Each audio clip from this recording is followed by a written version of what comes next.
Let's talk about my mango collection right here in Lafayette, right up here on my balcony. I think we should start with the bad news first. I'm basically the guinea pig for all of you to like see what's going to happen if I just grow all these mangoes. And in this case, they're going to be in pots up here. And we'll start with bad news first. Here's the bad news: death. For no reason at all. This thing was doing great, and all of a sudden, out of nowhere, leaves curled up, start dying for just no reason. Everything here has been planted the same way. This was a, I don't think it really matters on the type, but this was a sugar loaf, in case you're wondering. I believe I have another sugar loaf that's doing fine. Random, right? That's why you need to do a lot. If you're going to do experimentation, you have to do a lot. Now, if you get one mango and all of a sudden it dies, that doesn't necessarily prove that you can't grow mangoes where you are. It just proves that you killed one mango where you are. So, anyway, let's put my little statue guy back up. All right, so going along here, you'll notice this patio is absolutely perfect for a while until, am I too close? Until my wife's cat started peeing in the indoor plants. And she's like, get rid of these plants. I'm like, where am I going to put them? I don't care. The only place I could put them was out here. Not sure what the plant is going to be now. Fake plants? But we got to get them out of here, so it's a little bit like congested, to say the least. All right, but anyway, we will hobble around those plants and talk about what's behind them. Let's talk about what we have here. This little guy is a coconut, no, cotton candy right here. He's doing great. Look, he's got new growth coming out right here. I found that a lot of these things are completely variable here. I've also noticed patterns. It seems that throughout spring, all they want to do is flower, and you're like, I want you to grow. I don't want flowers, and I cut off the flowers. And then finally, in about September, they really start showing some growth. You see this one's budding out a little bit right there. See that fresh growth right there? Okay. And then, of course, this one died a while ago. I don't know why. I don't know why. I don't know why. People call me, why did my plant die? I'm like, I don't know why. Anyway, then here, look at this one. This one's doing great. It like grew out like a foot this year. Just this year had a growth spurt. And look, it's starting to get new bud in here, starting to grow again. It's pregnant. See the little pregnant bud in there? It's going to start popping. All right. And same thing on the other side. This one is lemon meringue. So far, so good, lemon meringue. Here's another lemon meringue over here. And look, it kind of exhibited the same thing. It grew at the same rate. So it was consistent with the other one. So we do have some controlled experiments, even within the same variety. Jumping across the frame. Oh, the next one here in a bigger pot. You can see what I'm doing here is I have a lot of these big terracotta pots. Bigger the better for these plants. But I decided, you know what? Why not just fill the whole thing up? Even have some little 5-gallon plants here. If these get too big, I'll take them to the nursery and sell them. Maybe to you. Okay, so the next one we have here is a Bailey's Marble Mango. And as you can see, it started looking a little bit sad. It was getting a little bleached and just not so happy on the leaves. And I was nervous. And then, boom, look at this. It just completely sprouted out up top up here. It's taken off. What's interesting here is the terminal bud. If you got to get in here from this angle right here. Okay, the terminal bud right there was turning brown and looking terrible. And I was very worried about that, thinking like, well, maybe it's not going to grow and it's just going to die or whatever. You see all the dead growth? What that did is it caused a multiple trunk split. 1, 2, 3, 4 branches are coming. A little one right here. That'll be fun to watch. I think this one's going to explode out and totally look good. All right, next one is called Nam Doc Mai. I think that's how it's Nam Doc Mai. That's how I say it. I don't know how you say it. It's called Nam Doc Mai, and it's got little ruffled leaves. I'm not sure if that's normal or if it's just freaking out or what. But you can see it grew some new growth here, about 6 inches in the last week or two because of this late summer heat that we're having. Okay, and no flowers on that one. Now here's the oddball. I know if people, this is a Valencia Pride, and I know people that have big trees that are super successful in California, and so I'm not sold yet on this. But I don't know. Like I said, it could be not the variety's fault. It could be just white stuff. yeah. Look, it's got brown leaves. So these are the leaves from last year. We're gonna shut the door so that doesn't just completely annoy me. And this tree has all kinds of like action on it, meaning it's pushing new stuff. The problem is it's pushing nothing but flowers, just constantly. Keep cutting them off.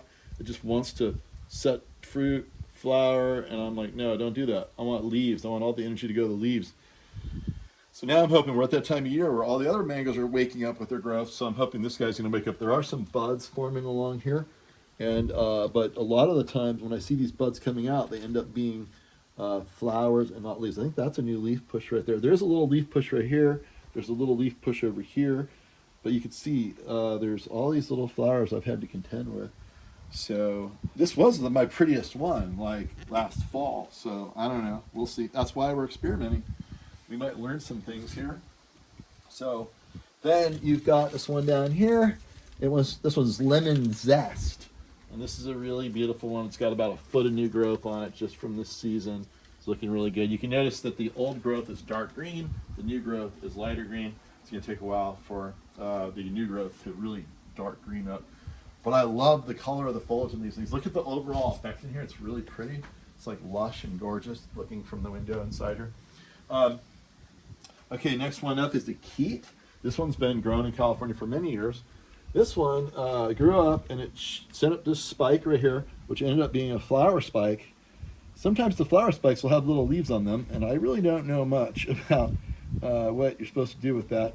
But what I did was I cut off the flower part just above where the leaves stopped, thinking that any leaf on this tree is going to be a really good thing because that'll make photosynthesis and sugars for to fuel the future growth. And now you'll see that it's pushing out a couple branches of brand new growth. So that'll be interesting to watch that one because this one also was looking a little bit iffy.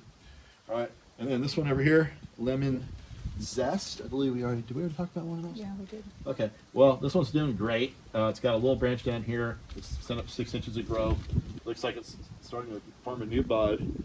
Hopefully that bud will push out before the season's over.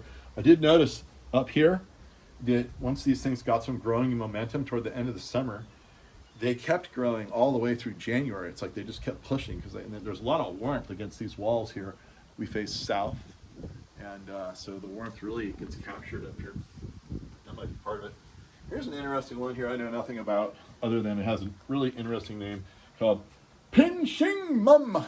Pinshing Mum mango. And it was looking all right. It's got some little brown leaves on it, but look, it's got some new buds flushing out right here. Got to get in real close. See that? Little buds. It had the same problem. Look, the top kind of browned out right here, and I'm not sure if I'm cutting that off. I'm just kind of letting nature take its course. You see just below it, it's causing buds to form, so maybe that'll cause it to branch, which is kind of a good thing. All right, now this one here was suffering pretty harshly. It is a sherbet, and orange sherbet.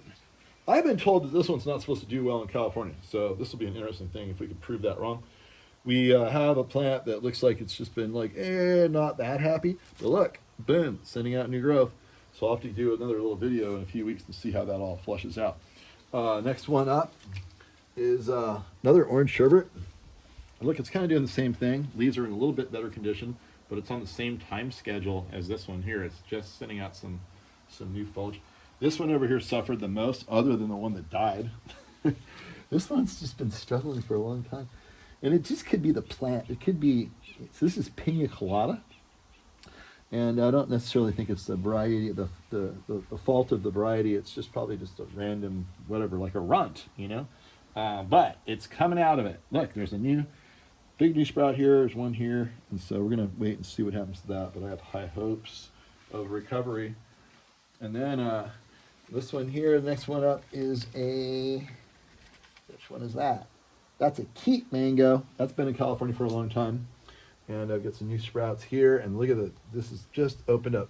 The leaves, when they just open up, it's interesting. All these name varieties have kind of light green leaves. The seedling varieties tend to have red leaves. So that's kind of an interesting difference there. But you can see, actually, it's got another little branch down here. So that'll be fun. Now, when they first come out, they are so soft and tender. Just amazingly soft and tender. Yeah. Versus, It's feel how leathery this is. Yeah, It's like sandpaper almost. Like thin and transparent. Right. This one's beautiful. Look at how the foliage bends out. Really, really pretty. This is a really popular variety. It's the most popular variety in all of India, and that's where these are native to. It's the Alfonso.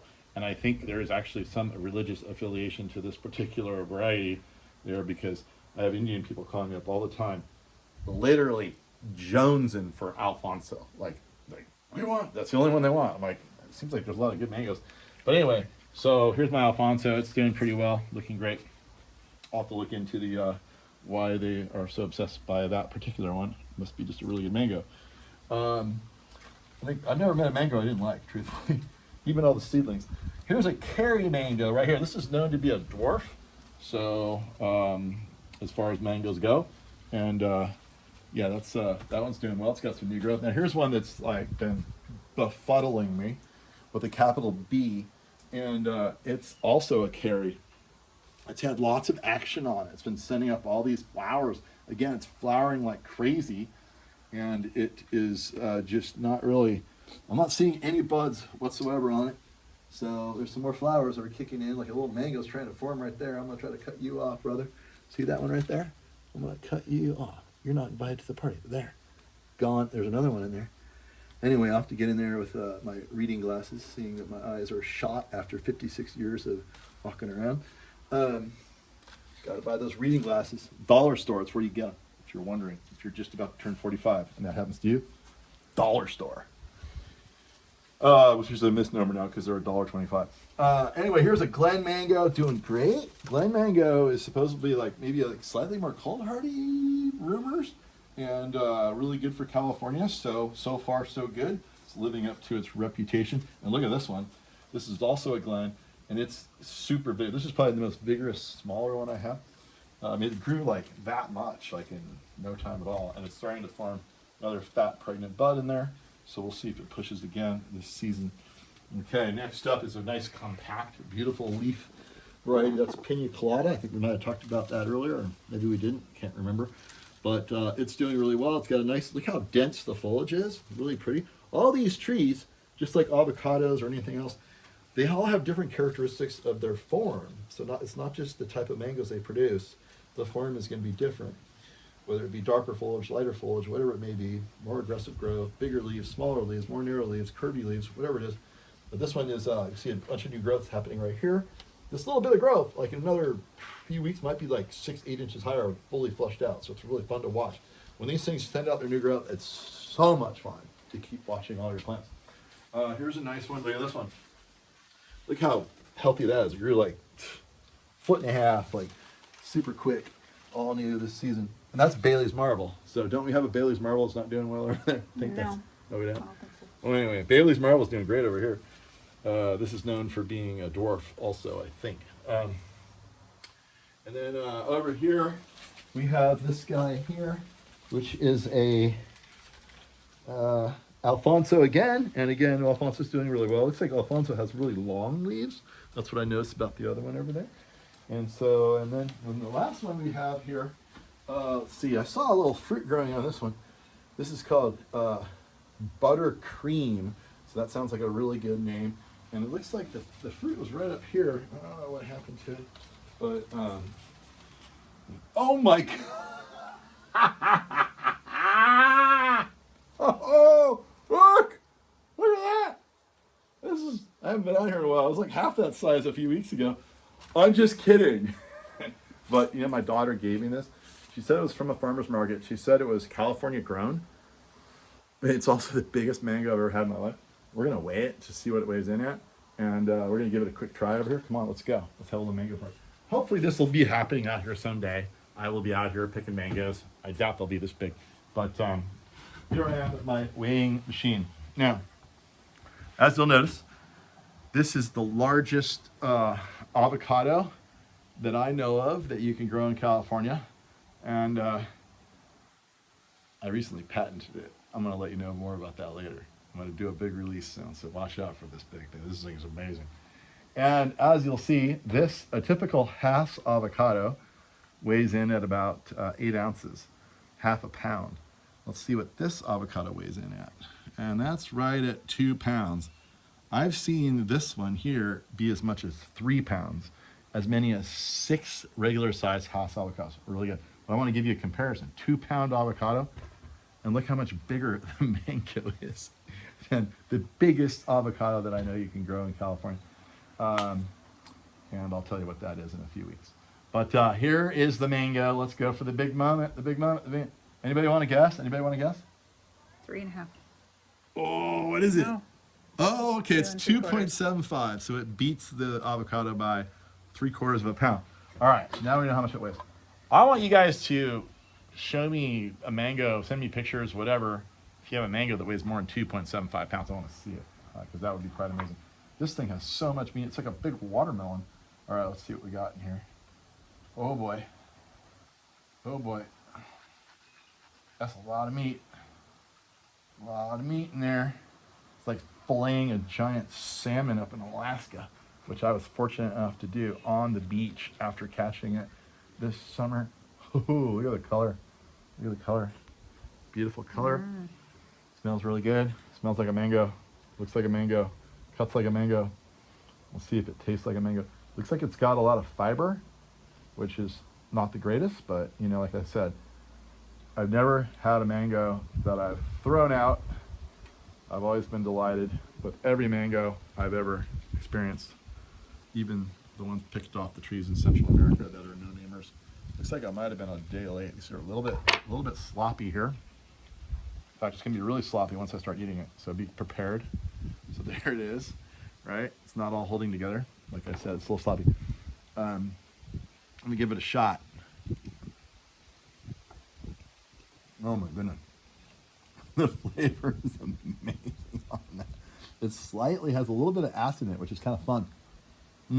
But almost tastes like the sweetest orange you've ever had, mixed with the sweetest peach you've ever had, blended with the sweetest apricot you've ever had, with an unbelievable tropical ambiance. And let me get a really good one. Oh, it's just unreal. I'm gonna eat this whole thing tonight.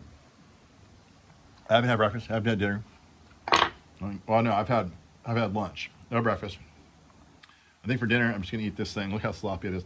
Anyway, there you go. Wanted to give you a little report on the balcony mangoes, and so far so good. We have one fatality for unknown reasons, and we're just gonna put another one in there and just keep the experiment going. See how big and thick we can make these things. Come on down to Golden Gate Palms. We always have mangoes trees available for sale, and that's it.